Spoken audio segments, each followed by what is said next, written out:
नमस्कार प्रिय साथियों, मैं श्याम सोनी क्लासेस के डिजिटल प्लेटफॉर्म पर आप सबका हार्दिक स्वागत एवं अभिनंदन करता हूं। तो प्रिय विद्यार्थियों, जैसा कि आप सबको पता है कि बीएसटीसी को लेकर के बहुत बड़ी अपडेट सामने आ रही है, अपवर्ड मूवमेंट स्थिग्ध अधिसूचना।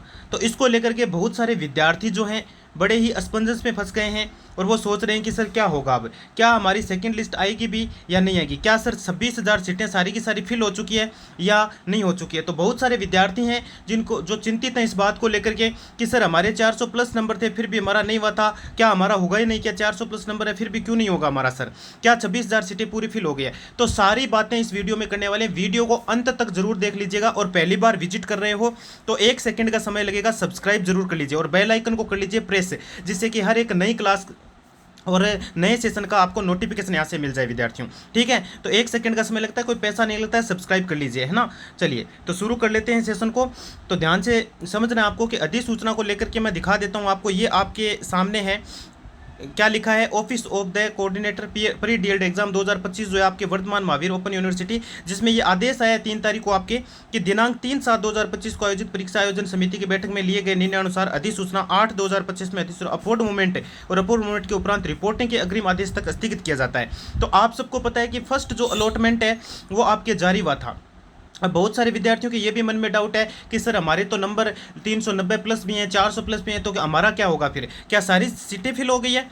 तो ये मैं पूरी आपको डिटेल से बताने वाला हूँ, तो आप कंटिन्यूटी बना के आराम से पहले समझें इस चीज़ को। ठीक है, तो विद्यार्थियों जो आपके अपवर्ड मूवमेंट है, जो फर्स्ट लिस्ट का जो चल रहा है सिस्टम, देखो विद्यार्थियों रिपोर्टिंग वाला वो सारा सिस्टम फर्स्ट लिस्ट का चल रहा है, उसमें जो फीस जमा करवानी होती है, रिपोर्टिंग करवानी होती है, वो सारा कुछ सिस्टम चल रहा है। तो वहाँ तक एक बार के लिए किया गया है। देखो ये क्यों होता है, ऐसा क्यों हुआ है, देखो विभाग ऐसा लगभग तो देखो 99% तो ऐसा होता ही नहीं है, लेकिन जो ऐसा हुआ है तो इसके बारे में पहले थोड़ा सा मैं आपको बता देता हूँ कि विद्यार्थियों ऐसा तभी हो सकता है जब रिपोर्टिंग के लिए डेट बढ़ानी हो। देखो विद्यार्थियों डेट बढ़ानी होती है तब होता है। कई बार क्या होता है, मान लीजिए कि आपके 26,000 सीटें हैं और मान लीजिए फर्स्ट अलॉटमेंट आपका लगभग 23,000 प्लस पर आ गया है ना, फिर भी लगभग यार 1,000-2,000 सीटें तो खाली रहती है। और ऐसा आज तक कभी हुआ नहीं है कि 90% से ऊपर विद्यार्थी फर्स्ट अलॉटमेंट जो है 90% से ऊपर विद्यार्थी जो है मतलब काउंसलिंग करवाते हैं, ऐसा कुछ भी नहीं है। 90% के आसपास आपके फर्स्ट अलॉटमेंट जारी होता है। काउंसलिंग करवाने वाले 100% ही होते हैं, लेकिन उनमें से लगभग 2,000 से 3,000 जो बंदे हैं वो ऐसे ही रह जाते हैं, वो काउंसलिंग करवाते होते हैं, उनको या तो कॉलेज नहीं मिलती है, रह जाते हैं, तो उनको जो सीटें जो आपके 2,000-3,000 खाली रहती है उनका सेकेंड अलॉटमेंट जारी किया जाता है, आप सबको पता है अच्छे से, है ना। तो जो सेकेंड अलॉटमेंट है उसको लेकर के बड़ी खबर यही है कि आपके जो ये किया गया ना, ये जो आपके रिपोर्टिंग वाला सिस्टम जो फर्स्ट अलॉटमेंट का चल रहा था, ये क्यों किया जाता है, ये विभाग एक ही कारण से कर सकता है। सबसे बड़ा रीज़न एक ही है कि इसको डेट बढ़ानी पड़ेगी। क्यों? क्योंकि जब कोई फीस जमा नहीं करवा रहा है समय पर, जो कोई विद्यार्थी नहीं पहुंच पा रहा है, तो उसके लिए डेट बढ़ा दी जाती है कि भाई आपके लिए डेट बढ़ाई जाती है। और फिर आपके जो अपवर्ड मूवमेंट है वो पक्का 100% होगा, चिंता मत करो, अपवर्ड मूवमेंट भी होगा। ठीक है ना। अपवर्ड मूवमेंट के बारे में अच्छे से जानते हो आप। मान लीजिए किसी विद्यार्थी ने मान लीजिए इस प्रकार से कॉलेजें भरी है और इसने भर्ती 50 कॉलेज, अब इसको 50 नंबर वाली कॉलेज मिल गई और इसको चाहिए 10 नंबर वाली या 1 नंबर वाली या 2 नंबर वाली, तो ये अपवर्ड लगा सकता है इस पर, इसको अपवर्ड बोलते हैं। ठीक है ना।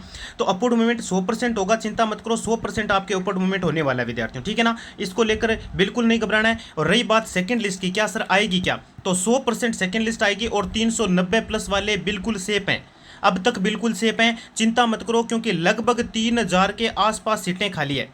3,3500 सीटें आराम से आपको खाली मिलेगी और सेकंड अलॉटमेंट आपका 3,000 से 3,500 के आसपास आपके देखने को मिलेगा जो आपका सेकंड अलॉटमेंट आएगा विद्यार्थियों। तो बिल्कुल भी घबराने की आवश्यकता नहीं है। ठीक है, तो सेकंड अलॉटमेंट का इंतजार करो बिल्कुल। देखो जब तक ये अपवर्ड मूवमेंट वाला सिस्टम पूरा नहीं हो जाता है फर्स्ट अलॉटमेंट का, फर्स्ट अलॉटमेंट के लिए अपवर्ड वाला सारा सिस्टम नहीं हो जाता है, तब तक आपके सेकंड लिस्ट नहीं मिलेगी। देखो 13 जुलाई को आने वाली थी, 13 जुलाई को आने वाली थी, लेकिन ये 13 जुलाई को नया करके अब थोड़ी लेट आ जाएगी भाई, 2-5 दिन आगे हो जाएगा। लेकिन जैसे ये प्रक्रिया जैसे कंप्लीट हो जाती है उसके बाद ही आपकी ये जारी होगा, उससे पहले देखो नहीं हो सकता। ये सिस्टम है, सीधी सी बात है। विभाग का सिस्टम मान लो, कोई भी सिस्टम मान लो, शिक्षा का मान लो, ठीक है। तो जैसे ही एक प्रक्रिया कंप्लीट हो जाती है फर्स्ट लिस्ट की पूरी और अपवर्ड मूवमेंट इसका हो जाता है, तो बाद में आपकी सेकंड लिस्ट आपको देखने को मिल जाएगी और डेट आपकी जल्दी अपडेट देखने को मिल जाएगी। और अपडेट जानने के लिए देखो इस चैनल पर बने रहो, सब्सक्राइब कर लो, ठीक है ना, जिससे आपको हर एक पल की खबर जो है बीएसटीसी की आपको यहाँ से मिलती रहे विद्यार्थियों। ठीक है, धन्यवाद। और एक चीज़ और, रुको, एक चीज़ और बता देता हूँ कि 390 वाले को कमेंट आ रहे हैं कि सर 390 हैं, मेरे 400 प्लस बन रहे हैं या मेरे 405 है, नहीं हुआ है मेरा, क्या हो जाएगा क्या सेकंड लिस्ट में। तो बिल्कुल भी परेशान होने की आवश्यकता नहीं है, बिल्कुल आप सेफ हैं। ठीक है, डोंट वरी, बिल्कुल मत घबराओ, और ज़्यादा वीडियोस देखने की आवश्यकता नहीं है, आराम से। और कोई और डाउट है, कोई भी डाउट है आपका, तो आप मेरे को कर सकते हैं इस वीडियो में कमेंट, ठीक है। और कमेंट में ये जरूर बताया करो कि आप आपके 395 नंबर है या 390 नंबर प्लस है, तो आपने कितनी कॉलेजें भरी है, आपने क्या ऑल राजस्थान किया, क्या वो सारी डिटेल आप एक साथ लिखा करो जिसे पता चले भाई, ठीक है ना। ठीक है, तो आशा और उम्मीद है आराम से आपको दी गई जानकारी समझ में आ गई होगी विद्यार्थियों। धन्यवाद भाई।